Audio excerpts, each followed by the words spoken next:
I want to tell you the story about an uncle who was in need a couple of weeks ago. His daughter contacted the Masjid in desperation because she hadn't heard from him for a few days. Alhamdulillah, we managed to go out and to check on him, and he was in a really desperate state. He hadn't been eating well. We found out that his electric had been off for 2 months. That means he wasn't using hot water, he wasn't in the kitchen, all the things that we take for granted. We spoke to Uncle and he said to us that, look, I don't need any help, just help me to get the electric.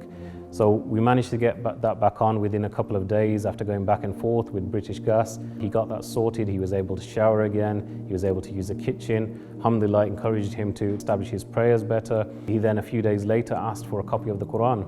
He asked for a timetable. So Alhamdulillah, we've been able to provide him with hot meals regularly.